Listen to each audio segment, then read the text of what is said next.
አሳዛኝ ነው። ቤተክርስቲያን ተቃጠለ ተባለ። እርግጥ ቤተክርስቲያን ቢቃጠል ህንጻው ነውና ህንጻው ይሰራል። ነገር ግን በርካታ ምዕመናን ተገድለዋል። በርካታ ውድመት ደርሷል። ከብቶቻቸው፣ ንብረቶቻቸው ተዘርፈዋል። የቅዱስ ታቦቱ ታላቁ መስዋዕት የሚቀርብበት መሰዊያው ነው ተሰዷል። ምዕመናንም ከአንድ ቦታ ወደ አንድ ቦታ ይዘው ለመሄድ ተገደዋል። 101 ዓመት ያስቆጠረው 4 ትውልድ ያህል የቆየውም ቤተክርስቲያን ዶግ አመድ ሆኗል። አርሲ ነው ይሄ ሆኖ ጥቁር ለብሰን እናነባለን። ማንን እንደምንጠይቅ አናውቅም። አብዛኛዎቹ በጫካ ውስጥ ገብተዋል።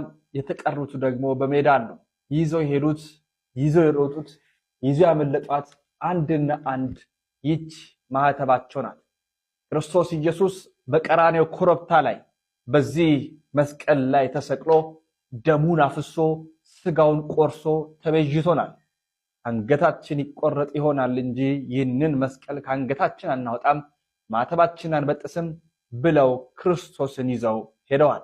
አቤቱ ጉልበቴ ሆይ እወድሃለሁ፣ ኃይሌ፣ አምባዬ፣ መጠጊያዬ፣ መድኃኒቴ፣ መሸሸጊያዬ አንተ ነህ ሲሉ ለቅዱስ ዳዊት እያዜሙ እነሆ ተሰደዋል። ኦርቶዶክሳውያን አባቶቻችን ታቦቱን ይዘው ለቅዱስ ዳዊት እየዘመሩ እየጸለዩም ወደፊት ለፊት ታቦቱን ይዘው ሄደዋል። ታቦት ተሰዷል። ቤተክርስቲያን ተቃጥሏል። ምዕመናን ተገድለዋል። ይህ ኢትዮጵያ ውስጥ ነው። ይህ አርሲ ነው። ይህንን ይድረስ ለአባቶች አንልም፣ ይድረስ ለሲኖዶስ አንልም። ብቻ ወደ ማን እንደምንጮህ አናውቅም። ብቻ ለታሪክ ይቀመጥ።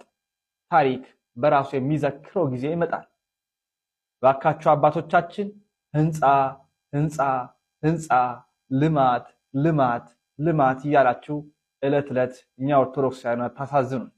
ይሄው እኛ በዚህ ሰዓት መስማት ምንፈልገው የራቀው እንዲቀርብ፣ ያለው እንዲጸና፣ በጭንቅ ውስጥ ያለው እንዲጽናና ነው።